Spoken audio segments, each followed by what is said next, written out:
Assalamualaikum warahmatullahi wabarakatuh. Saya Mata Fandi, NPM 18220026. Saya akan menjelaskan tentang masalah rasial di Afrika Selatan.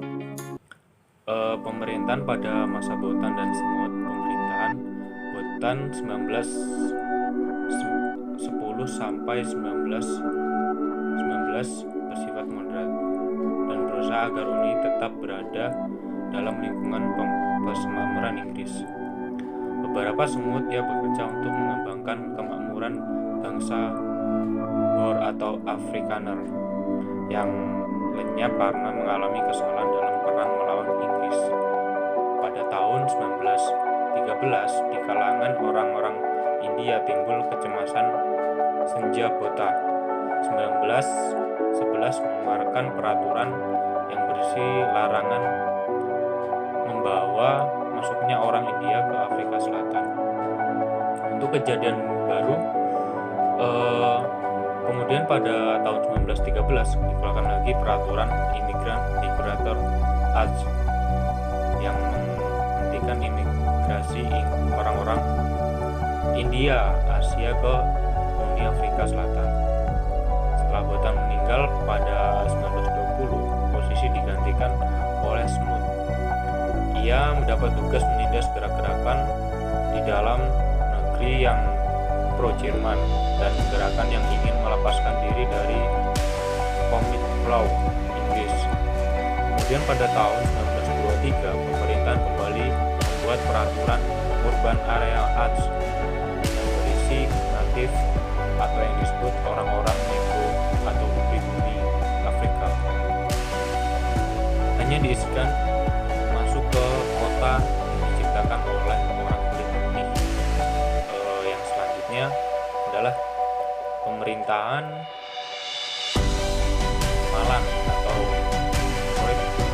apartheid. DRM Malan seorang putar nasionalis pemerintah pada 1948 sampai 1954. Politik pemerintahannya ia melepaskan Indonesia Selatan dari ikatan Commonwealth dan melepaskan politik apartheid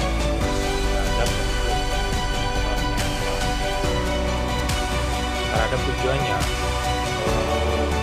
Yang pertama itu ia menunggu bagaimana reaksi dari pemilih yang berbahasa Inggris.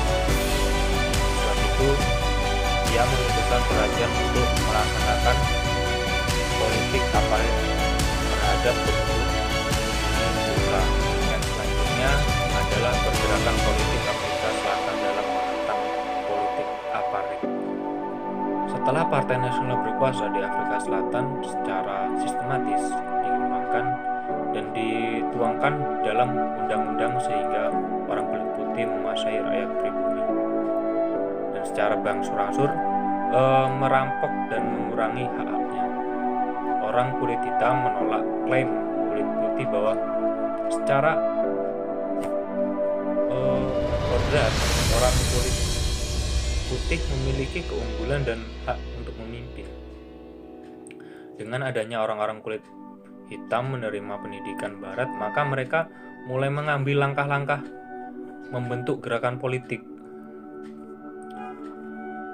South Africa Native National Congress dan APO mengirimkan delegasi ke London untuk mengajukan protes, tetap gagal.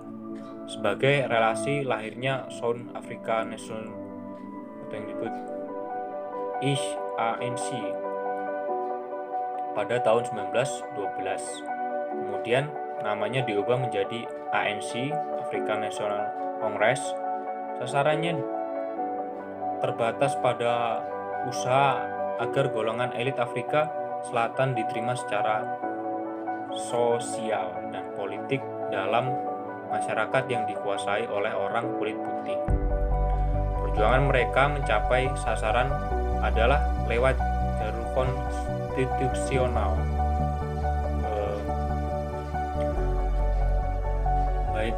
Dan berakhirnya politik apartheid. Kemenangan Mandela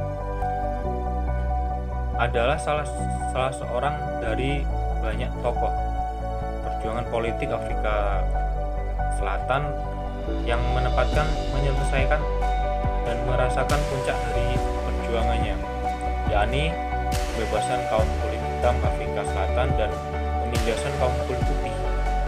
Kemenangannya dalam pemilihan demokrasi dan interrasial pertama kali sepanjang 340 tahun sejarah Afrika Selatan pada bulan Mei 1994 membawa perubahan besar bagi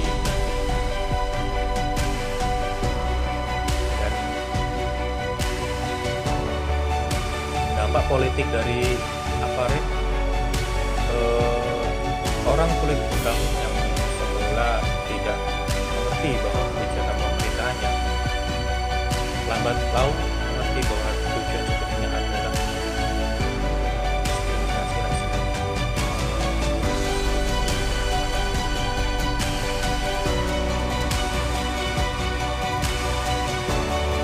Oleh karena itu mereka bangkit mengadakan perlawanan, tapi pemerintah pintar pula dengan kejam menumpas tiap perlawanan yang terjadi. Banyak tokoh-tokoh kulit hitam yang dijebloskan ke dalam penjara seperti tokoh karismatik yaitu Nelson Mandela yang terpaksa mendekam dalam penjara selama 27 tahun.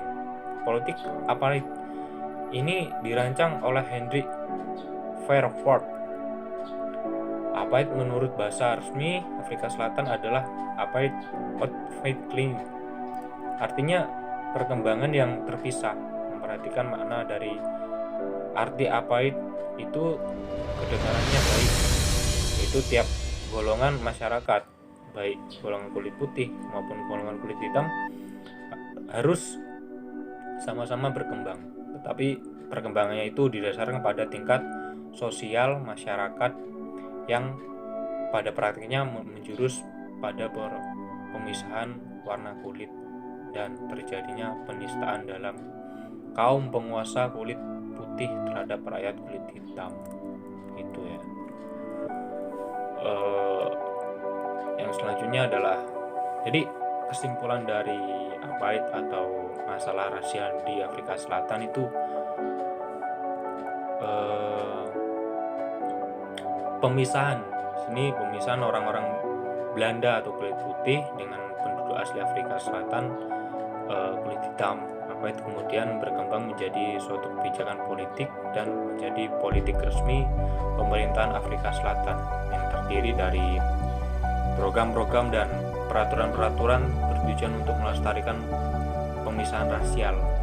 Pemerintah nasional mengatur jalannya undang-undang pemisahan, menggolongkan orang-orang yang ke dalam 3 ras, mengembangkan hak dan batas